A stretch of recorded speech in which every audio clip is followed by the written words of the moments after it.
Ça, j'ai adoré. Attendez, les enfants, là, j'ai adoré. L'autre aussi, hein, mais là, je viens de le découvrir, c'est Stella Dufy. Ça s'appelle Le charme des vies oubliées. C'est chez Grasset.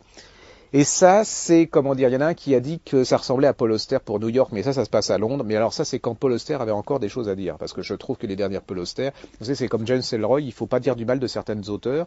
Et alors les Français, quand vous commencez à vous dire que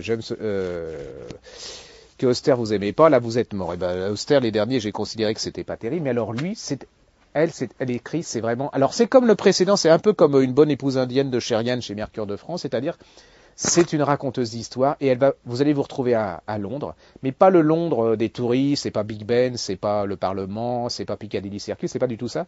Vous êtes au sud de Londres, dans les quartiers, comme on dit, pauvres, chamarrés, pas loin de Brixton, pas loin de Stockwell, ceux qui connaissent Londres. Bon, et ceux qui connaissent pas Londres vont découvrir quelque chose d'autre. Alors, il y a un vieux monsieur, encore, pas mal, mais un peu fatigué, qui a une blanchisserie. Et cette blanchisserie, il veut la vendre. Et il met une annonce. Mais il veut la vendre pas tout de suite. C'est-à-dire qu'il veut prendre quelqu'un avec lui qui voir si c'est digne de la blanchisserie, parce que la blanchisserie, c'est sa vie. Et là va arriver un petit jeune pakistanais, anglais, hein, mais d'origine pakistanaise. Et ça va être, comment dire, ils vont se séduire l'un et l'autre. C'est-à-dire que c'est encore deux cultures différentes, mais lui, il est complètement anglais. Hein, mais il est jeune, il en a marre de ses parents, il en a marre de la famille pakistanaise qui le bouffe un peu, il veut exister pour lui-même, il veut plus être le fils d'eux. Il est intelligent, c'est un gars qui a fait des études, qui est en biochimie ou en physique.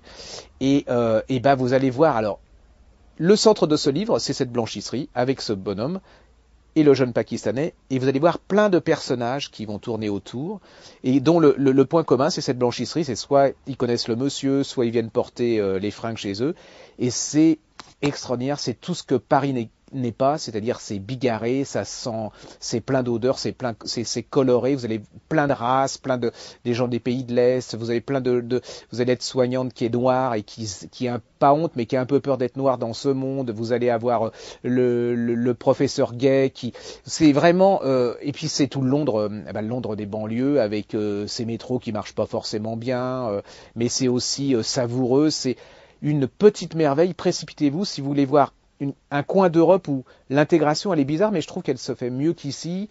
C'est peut-être plein de communautés, mais ils s'écoutent plus. Enfin, c'est tout en couleur, c'est tout en lumière, et c'est un merveilleux livre.